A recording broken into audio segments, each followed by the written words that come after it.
With continuation to the stopping side distance, we'll start now stopping distance at slopes. Right here, when there is an ascending gradient or descending gradient, or we can say any one of the gradient. Now on this content I will consider ascending gradient of n%, having the slope of n% for the gradient or of a highway. Right, on this road or on this on this plane, on this area, we need to calculate the stopping side distance for the design of geometry of highway. So here percentage of slope is considered in the upward gradient, that is ascending gradient. In this case, the stopping side distance will be having some effect of this kinetic energy. That is what in previous class or previous video we know that Vt is equal to Vt plus V square by 2gf. What we have studied, right? So here the lag distance will not be affected because the driver and reaction time will be same and the speed will be considered the same. But whenever you are considering the slopes, the friction will get affected. The friction value will get affected, this F. For this reason, we need to again consider the kinetic energy of the vehicle. For this reason, they have in this code, or Indian Road Congress has recommended that the component of gravity that will be added to the braking action, and hence the braking distance is decreased. So here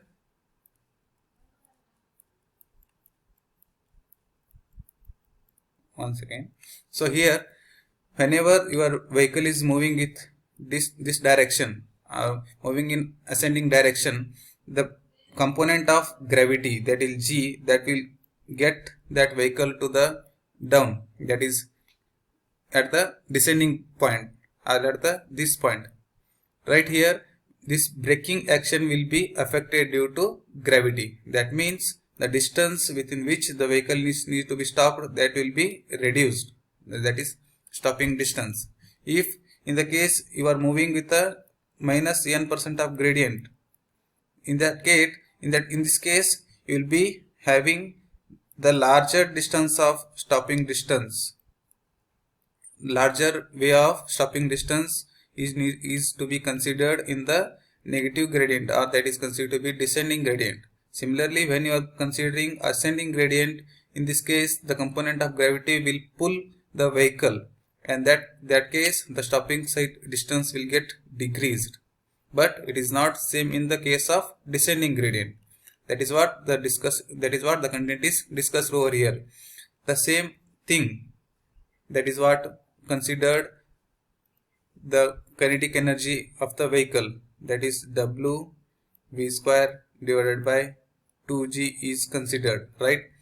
For this we have F, W and L. F, W and L is equated in this content, right? Here F, W, L is equal to W V square by 2g. In this equation you need to consider the component of gravity. Component of gravity is considered with percentage of slope.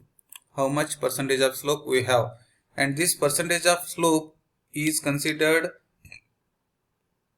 for the weight of the vehicle.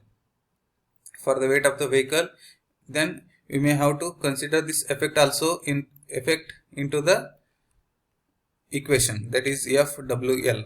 So now I am equating this W square by 2g kinetic energy into FWL. So here the W, that is F is the friction value and W is the total weight of the vehicle. Along with this, one of the effect, that is braking effect, or that braking effect, that is gravity adds. The add of gravity, that is considered n% of weight. Right here, that can be written over F W.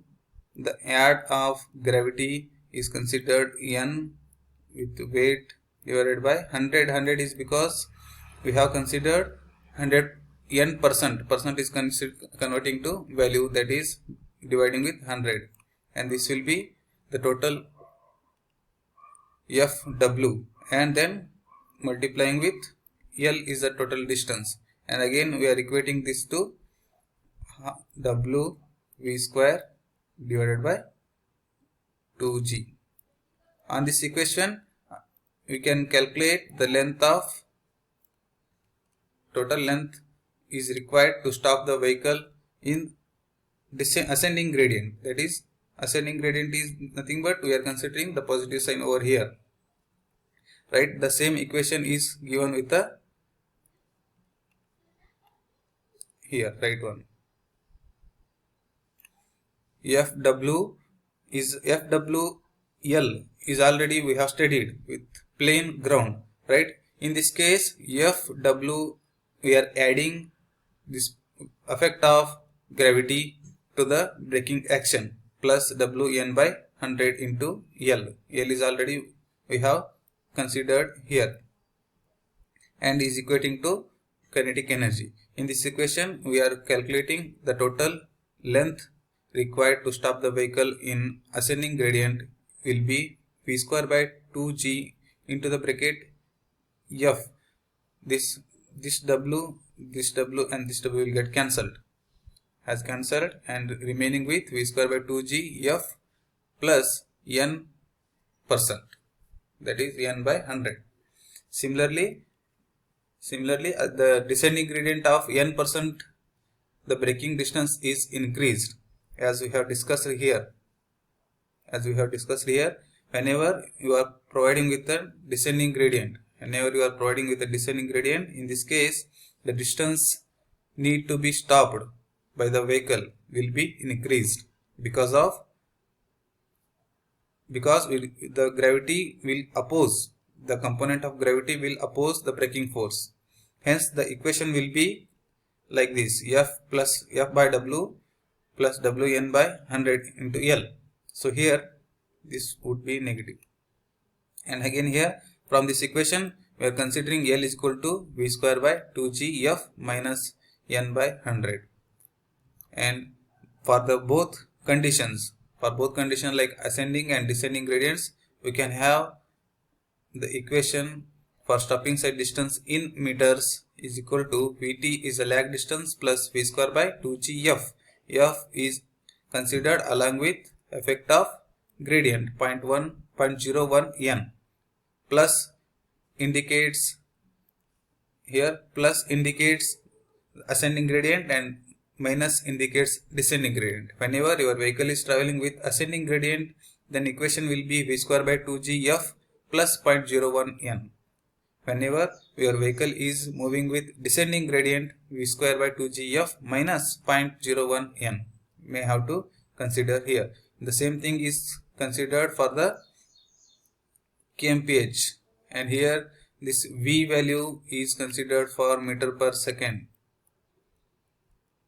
right? And again this V is substituted with 1 by 3.6 over here, and you will be getting this 0.278 V into T, and this T is nothing but 2.5 seconds, and V square by 254 F plus or minus 0.01 N. This is considered for the gradients. Right here now we know that how to calculate the stopping side distance in plain ground and in sloped ground, right here, but we may have to consider some conditions like traffic conditions. The minimum stopping side distance hence should be equal to the stopping side distance in one-way traffic. Please note this content. I am repeating this content. Please note this one. The minimum stopping side distance hence should be equal to the stopping side distance in one-way traffic and also in two-way traffic roads or more than two-way traffic roads. But if you are considering or if you are calculating the stopping side distance with restricted width or in a single lane roads, in that case the traffic is considered, or that traffic is one of the factor. In that case the minimum stopping side distance should be equal to twice the stopping side distance. That means Thus in single lane road or two-way movement with a traffic is permitted on the particular single way road. In the single way road, the two-way traffic is permitted. In that case, the stopping side distance is considered to be twice. But minimum stopping side distance will be provided on two-way two-lane traffic roads or two-way more than two traffic lanes. That means here we can have, I can explain with the diagram here. Whenever the road is provided with, and considering the road, and this road is considered two-way road. In this two-way road we can have the stopping side distance is equal to stopping side distance again. But the same road is provided with one-way traffic road. One-way traffic road, in this case you may have to consider the stopping side distance is equal to 2 times stopping side distance. That is what that I have explained over here. The stopping side distance should be variably be provided throughout the length of the roads, and hence this is also known as minimum sight distance. So that we have another name for the stopping side distance is absolute minimum sight distance. As far as after this discussion, I hope all of you know that how to calculate the stopping side distance in plain ground and in sloped ground.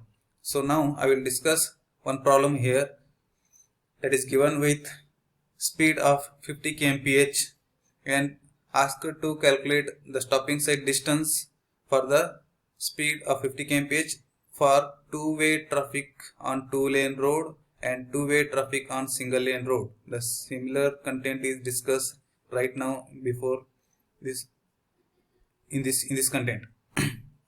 So here I need to calculate this one.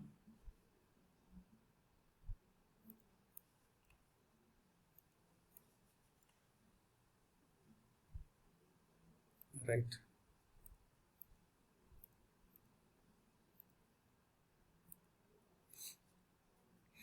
So here the design speed is given with 50 kmph,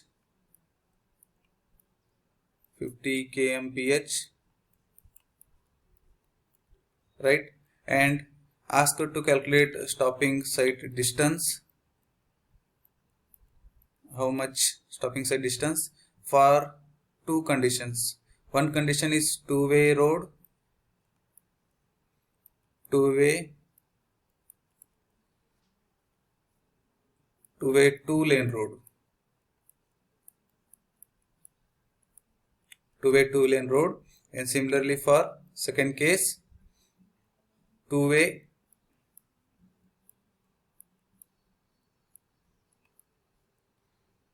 single lane road.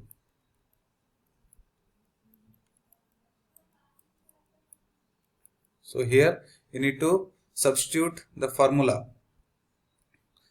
What is that formula? Stopping side distance is equal to Vt plus V square divided by 2GF, and here V is given with the kmph, so that V is equal to 50 divided by 3.6, because this formula concerned to meter per second, V in meter per second, and T is 2.5 seconds, and V is again 50 by 3.6, and G is here 9.81, and F is considered for the speed, design speed of 50 kmph is equal to 0.37 here. F is equal to 0.37, and substitute these values into the equation. You will get stopping side distance is equal to around 62 meters. Right? Thank you.